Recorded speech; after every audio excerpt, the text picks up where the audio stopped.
Welcome class students. So today we are going to talk about कि what will be the process of admission in NLU. तो जिन्होंने भी counselling में participate किया होगा और जिनको सीट अलॉट हो गई होगी फर्स्ट लिस्ट में ही, तो उनके लिए ऐसा एक मैसेज आया होगा, congratulations you have been allotted a seat in. मतलब कोई भी कॉलेज में आपको सीट अलॉट हुई होगी तो वहाँ पर इसका नाम लिखा होगा और एक कैटेगरी लिखी होगी और यहाँ पर आपका स्टेट का नाम लिखा होगा।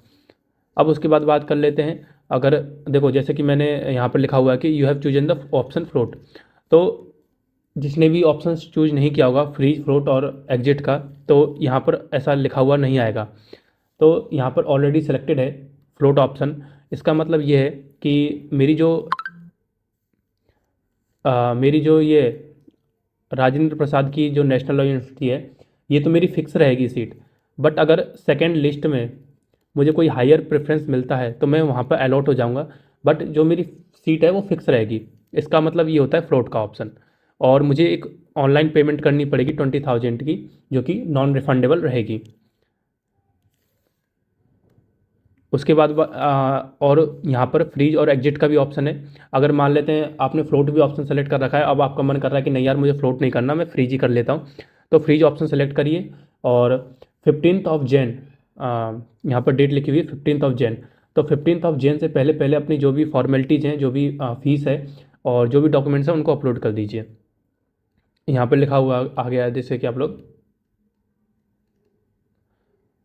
तो जैसे आप लोग नीचे देखेंगे यहाँ पर जैसे आप कोई भी ऑप्शन सेलेक्ट कर लेंगे फ्रीज या फिर फ्लोट में से, तो आप लोगों को ये ऑप्शन मिल जाएगा देखने को। एग्जिट में नहीं मिलता, एग्जिट में वो हट जाते हैं फिर काउंसलिंग से।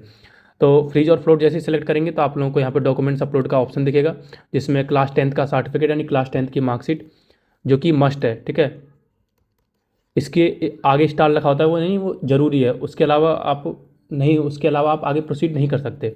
ऐसी कॉपी ऑफ एडमिट कार्ड, जो आपका एडमिट कार्ड होगा क्लास 2026 का, और टीसी माइग्रेशन, ऐसा कोई ज़रूरी नहीं है, कंपलसरी नहीं है, क्योंकि यहाँ पर स्टार नहीं लगा है। और ऐसी क्लास 12th की सर्टिफिकेट, ऐसा कोई ज़रूरी नहीं है। कंडक्ट सर्टिफिकेट, जो कि वो कैरेक्टर सर्टिफिकेट होता है, वो भी इतना ज़रूरी नहीं, क्योंकि यहाँ पर स्टार नहीं लगा हुआ है। तो आप लोग चाहें तो इन दोनों से भी आप लोग प्रोसीड कर सकते हैं, और अगर आपकी इच्छा है तो आप लोग पूरा डॉक्यूमेंट्स अपलोड कर सकते हैं।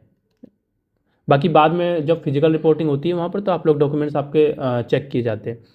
अब बात करते हैं रिजर्वेशन के डॉक्यूमेंट। जैसे कि अगर आप कोई रिजर्व कैटेगरी से हो, like SC ST OBC EWS, तो आपको यहाँ पर अपना सर्टिफिकेट टाइटल डालना होगा।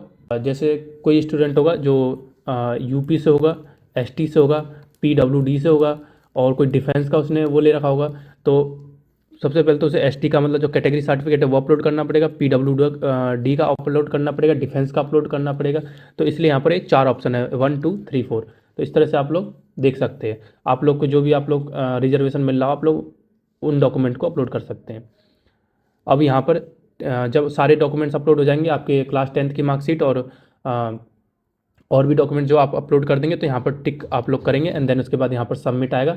सबमिट के बाद पेमेंट गेटवे खुलेगा, जो कि 20,000 रुपये आपको मांगेगा, आप लोगों को पे करना होगा। वो नॉन रिफंडेबल है, वो रिफ़ंड नहीं होगी। और ये हमारे पास डिटेल्स हैं जो उन्होंने इंस्ट्रक्शंस दिया है, लाइक आपको 15 जन 2026 से पहले आप लोगों को वो पे करनी पड़ेगी, जो भी फीस है, ठीक है। जो भी प्रोसेस है उसका डॉक्यूमेंट्स अपलोड और जो फीस है वो आपको 15 से पहले करनी है। 3 ऑप्शन जैसे कि मैंने बता दिया था, फ्रीज, फ्लोट और एग्जिट ऑप्शन। अगर आप फ्रीज और फ्लोट ऑप्शन करते हो तो आप लोगों को पे करनी होगी एक नॉन रिफंडेबल फीस, जो कि है 20,000 रुपीज़, सबके लिए है। और डॉक्यूमेंट्स अपलोड करने पड़ेंगे आप लोगों को।